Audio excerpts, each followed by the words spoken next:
Hey guys, John Vlieger here with the Henning T-1000 holster hanger.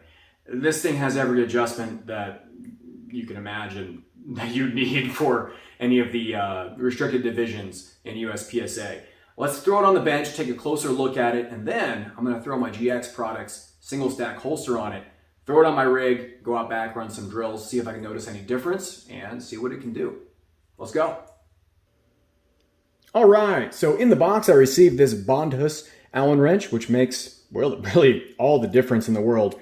Makes it really easy to access all of the adjustment screws. So let's go ahead and loosen all of the adjustment screws here so we can see what all this thing is capable of. I'm gonna loosen the height adjustment here.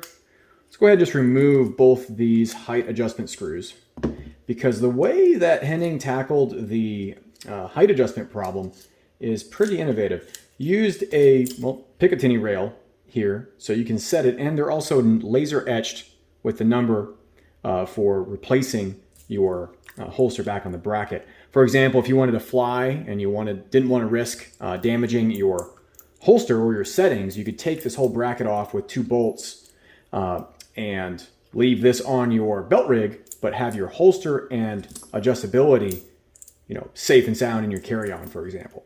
So the other thing we can notice is we have a dovetail slot here. What that allows is a little bit more rigidity, helps lock this adjustment arm in place. Most people aren't going to go past these points anyhow. I think this is a great touch. We also have some threaded holes in here for, I assume, locking screws to lock the lateral adjustment in play. So let's go ahead and lock down these upper screws, prevent the sucker from sliding around.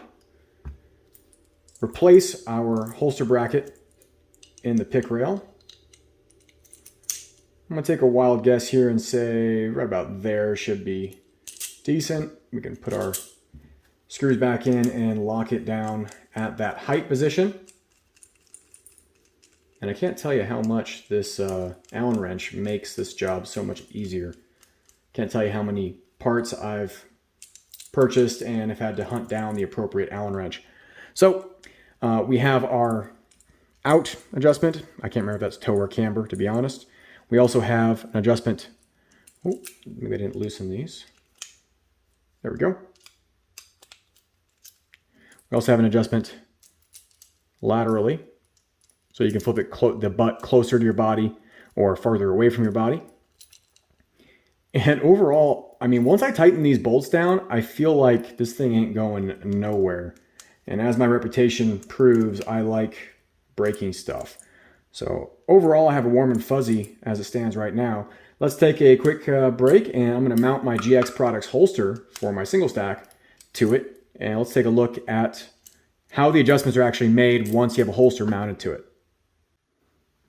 All right, using the supplied 9/64 Bondhus Allen wrench, as well as a 3/32 to install the holster on the bracket, we have our Rafferty Custom Guns single stack mounted in here in the GX Products vice holster. So let's remove the pistol and give you a look at how it all shapes up. One thing I will say is that you do have some crush washers here on one of the primary adjustments. If you slap the holster, it's good to have some extra retention on probably the most, one of the more strenuous adjustment points. Falling down, going prone, something like that, you can jostle your holster pretty easily. And having adjustments here, if you don't tighten that down, it can be costly.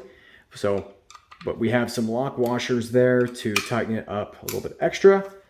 Gauging the height of the butt, looks like I chose correctly for the height of the bracket on the pick rail.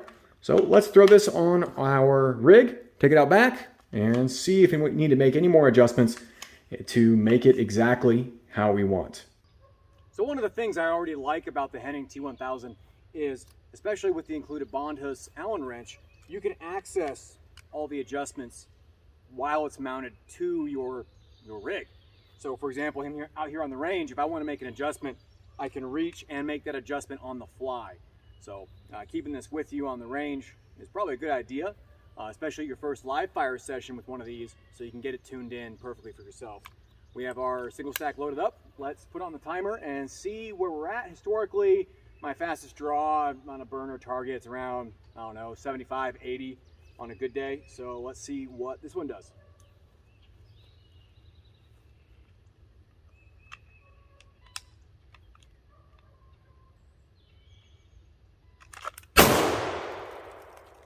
$77.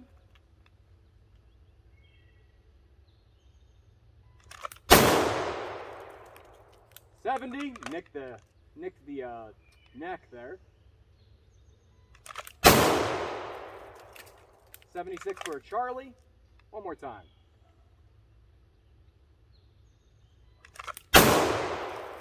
And a 73. So it seems really solid. Seems like it's something that we'll like to get it perfectly just right for me. It's not holding me back in any way, shape, or form. And with the included tool and all the adjustability, it's a solid option for CO single stack production. Definitely worth taking a look at and comparing it to the Boss hanger and the Never Miss hanger. The other hangers are a little bit less expensive. This retails at about $150. But if you think about what you're getting, all the extra adjustments, it can be worth it depending on your opinion and your budget. The Never Miss I've been using for the last 2 years. Love it for its simplicity and its rigidity, but it doesn't have any adjustments to it except for a cant. So there are some pros and cons. Henning, I think, is going to hit it out of the park with this thing, or has hit it out of the park, and it's a strong consideration for your rig or for updating your rig. In the meantime, hope you have a great day. You can probably find this at Henning, obviously, Shooter's Connection, Ben Steger Pro Shop, to add to your collection, and I hope you have a great and safe day.